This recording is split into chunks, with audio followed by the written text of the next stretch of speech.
क्या एसडीएम ज्योति मौर्य के प्रेमी होमगार्ड कमांडेंट मनीष दुबे की पत्नी तनु पारासर की तकरार महिला विकास मंच की अध्यक्ष बीना मानवी से होने वाली है?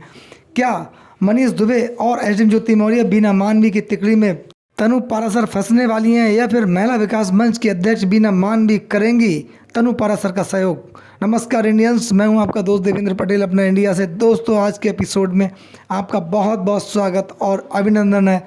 आज हम आपसे वो चर्चा करेंगे एसडीएम ज्योति मौर्य और तनु पारासर की, जो कि कहीं ना कहीं लंबे समय से कानूनी लड़ाई लड़ते हुए एक संघर्ष कर रही हैं। संघर्ष की राह पर चलते हुए कहीं ना कहीं अथक प्रयास कर रही हैं, जिन्होंने मनीष दुबे की मुश्किलों को काफ़ी बढ़ा दिया है। मनीष दुबे कहीं ना कहीं तनु पारासर से बैकफुट पर आते हुए दिखाई दे रहे हैं, यानी कि मनीष दुबे कानूनी जंग में कहीं ना कहीं पिछड़ते हुए दिखाई दे रहे हैं।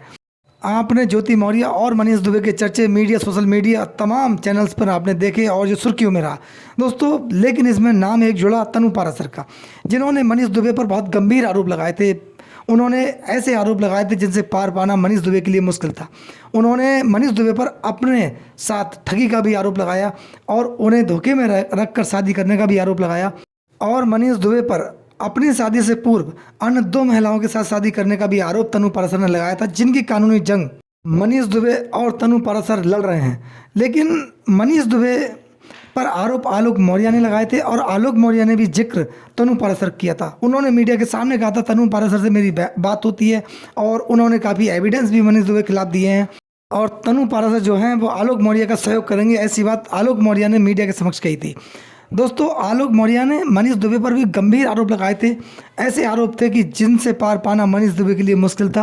काफ़ी गंभीर प्रवृत्ति के आरोप थे, जिस पर कहीं ना कहीं आलोक मौर्य बाद में पीछे हटे और उन्होंने शिकायत वापस ली। सर्व ज्ञात है, आपको भी ज्ञात है। लेकिन मनीष दुबे पर अन्य महिलाओं ने भी आरोप लगाए, होमगार्ड महिलाओं ने आरोप लगाए। इसमें बीना मानवी की भी एंट्री हुई और बीना मानवी ने काफ़ी आलोक मौर्य का विरोध किया और एसडीएम ज्योति मौर्य का पूरा पक्ष लिया। जो भी बीना मानवी के बयान थे वो आलोक मौर्य के विपक्ष में थे और ज्योति मौर्य के पक्ष में थे, यानी कि जो आलोक मौर्य ने आरोप लगाए थे उन पर बीना मानवी ने खुलासा करते हुए कहा था कि एसडीएम ज्योति मौर्य का मनीष दुबे के साथ कोई अवैध प्रेम प्रसंग या प्रेम प्रसंग वाली बात नहीं थी, केवल नॉर्मल बात होती थी। आलोक मौर्य झूठ है, इन्होंने मीडिया के समक्ष जो बातें रखी हैं वो असत्य हैं, और बीना मानवी के द्वारा आलोक मौर्य को काफ़ी लताड़ भी लगाई गई थी, यानी कि आलोक मौर्य का पुरजोर विरोध किया गया था। बीना मानवी से लोगों ने जब प्रश्न किया मनीष दुबे को लेकर, तो उस पर मुस्कुराती हुई नजर आई और मनीष दुबे का बचाव करती हुई नजर आई, जबकि उन्होंने कहा हमारा संगठन निष्पक्ष काम करता है और जो दोषी होता है उसको सजा दिलाने में आगे रहता है, यानी कि पक्षपात की बात हमारे संगठन के द्वारा नहीं कही जाती है।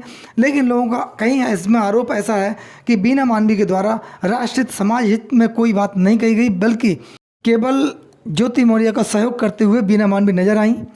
उनके द्वारा उन बिंदुओं पर कोई चर्चा नहीं की गई। ज्योति मौर्य पर भ्रष्टाचार के आरोप हैं या उनके पति ने जो आरोप लगाए हैं वो गंभीर प्रवृत्ति के आरोप है, सत्यता क्या है इसमें कहीं ना कहीं निष्पक्षता हो, उस पर बीना मानवी बोलने से बचती नजर आई। मनीष दुबे पर जब उनसे प्रश्न पूछे गए उनसे भी बचती हुई नजर आई या फिर मुस्कुराती नजर आई। उन्होंने कहा केवल एक दोस्ती हो सकती है, लेकिन इससे बढ़कर और कुछ नहीं हो सकता, ये बात कही। फिर इसमें एक नया ट्विस्ट दोस्तों आया है, वो ये है कि तनु पारासर का।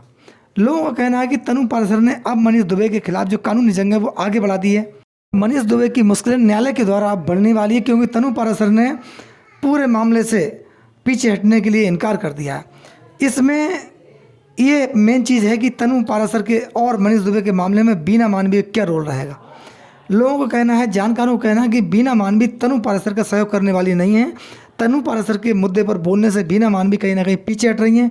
क्या वो महिला नहीं है, या जो महिला संघर्ष कर रही है जिसके साथ उत्पीड़न हुआ है, दहेज प्रतिषेध अधिनियम के तहत उन्होंने मुकदमा लिखवाया है, अपने साथ घरेलू हिंसा मारपीट का भी उन्होंने मुकदमा लिखवाया है मनीष दुबे के खिलाफ। जो कानूनी प्रक्रिया है, कानूनी जंग जो लड़ रही हैं, उसमें बीना मानवी क्या रोल रहेगा।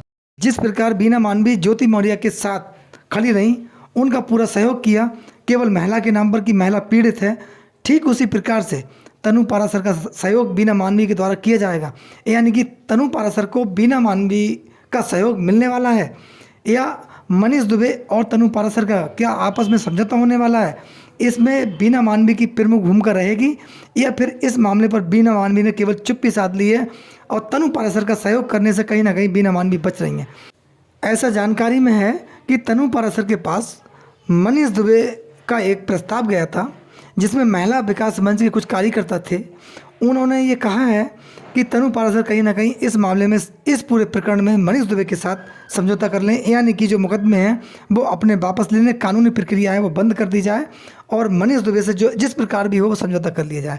लेकिन तनु पाराशर ने जो प्रस्ताव था उसको ठुकरा दिया है। तनु पाराशर का कहना है कि न्यायालय जिस प्रकार भी निर्णय देगा वो मुझे मान्य होगा, न्यायालय में जो भी दोषी सिद्ध होगा उसको सज़ा मिलेगी और जो निर्दोष होगा उसको न्याय मिलेगा। हम न्यायिक प्रक्रिया पर पूर्ण भरोसा करते हैं, हमें पूर्ण विश्वास है। और उन्होंने अपने आप को दबाव से दूर रखने के लिए कहा। उनका कहना है कि मैं किसी प्रकार के किसी भी दबाव में आने वाली नहीं हूँ, चाहे वह कोई महिला विकास मंच हो। महिला विकास मंच का काम है महिला का सहयोग करना, लेकिन महिला विकास मंच मेरे साथ खड़ा नहीं हुआ। जिस महिला ने मेरा परिवार बर्बाद किया है, यानी कि मेरे पति और मेरे बीच में जो दूरियां की हैं, उस महिला का सहयोग महिला विकास मंच ने दिया। लेकिन निष्पक्षता के साथ जो मेरे साथ अन्याय हुआ उसमें महिला विकास मंच कहीं ना कहीं पिछड़ा और महिला विकास मंच ने मेरा सहयोग करने में कोई दिलचस्पी नहीं दिखाई। इसके पीछे कारण क्या है? क्या तनु पाराशर महिला नहीं है? क्या तनु पाराशर एक पीड़िता नहीं है? क्या तनु पाराशर के साथ अन्याय नहीं हुआ? ये 3 मेन प्रश्न हैं। क्या ज्योति मौर्य के साथ अन्याय हुआ था?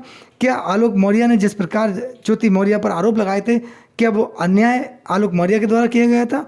ये जांच का विषय था कि इस पूरे प्रकरण में दोषी कौन था, ज्योति मौर्य, मनीष दुबे या आलोक मौर्य। लेकिन तनु पाराशर को इस पूरे प्रकरण में क्या मिला? केवल एक रुसवाई, या फिर कहीं ना कहीं देखा जाए तो एक दबाव। उनके जीवन में कहीं ना कहीं संकट पैदा हुआ मनीष दुबे के चलते। और मनीष दुबे पर आलोक मौर्य ने जो आरोप लगाए थे वो भी बहुत गंभीर आरोप थे। ज्योति मौर्य पर जो आरोप लगाए थे अवैध धन वसूली और भ्रष्टाचार के, वो मामला ज्योति मौर्य का निजी मामला नहीं था, बल्कि देश की जनता से जुड़ा हुआ मामला था, गंभीर मामला था। इस पर जांच होना स्वाभाविक थी और बहुत ज़रूरी थी न्याय हित में, क्योंकि ये पूरा प्रकरण देश की जनता का था। देश की जनता भी कहीं ना कहीं महिलाएं इससे पीड़ित हुई और जो भ्रष्टाचार का मामला था वह गंभीर मामला था। लेकिन तनु पाराशर इस पूरे प्रकरण में एक गुमनाम की तरह रहीं। उनका कोई सहयोग किसी प्रकार का नहीं हुआ। केवल तनु पाराशर अपने बल पर कानूनी प्रक्रिया का सामना करके मनीष दुबे के खिलाफ न्याय की लड़ाई लड़ने में संघर्षशील हैं, क्योंकि तनु पाराशर एक पढ़ी लिखी शिक्षित महिला हैं। उन्हें ये जानकारी है कि मनीष दुबे एक प्रशासनिक अधिकारी हैं, उनसे सामान्य तौर पर पार पाना बहुत मुश्किल है। केवल न्यायिक प्रक्रिया ही एक ऐसी प्रक्रिया है जिसके द्वारा तनु पाराशर को न्याय मिल सकता है। दोस्तों, ये पूरा प्रकरण हाईलाइट रहा मीडिया संस्थानों में, मीडिया, सोशल मीडिया में। लेकिन इसमें मुख्य नाम क्या थे? वह ज्योति मौर्य, मनीष दुबे, आलोक मौर्य, महिला होमगार्ड और तनु पाराशर, अन्य 2 महिलाएं और तमाम ऐसे नाम थे। और देश की जनता, जो तमाम महिलाएं पीड़ित हुई ज्योति मौर्य के प्रकरण की वजह से। इस पूरे प्रकरण में दोषी कौन और निर्दोष कौन, ये सत्यता देश की जनता के सामने नहीं आ सकी। ये प्रश्न हमेशा बना रहेगा। और आपकी इस पूरे मामले में क्या राय है? अपनी राय हमें कमेंट्स बॉक्स में ज़रूर दें। आपका बहुत बहुत धन्यवाद। नमस्कार। जय हिंद, जय भारत।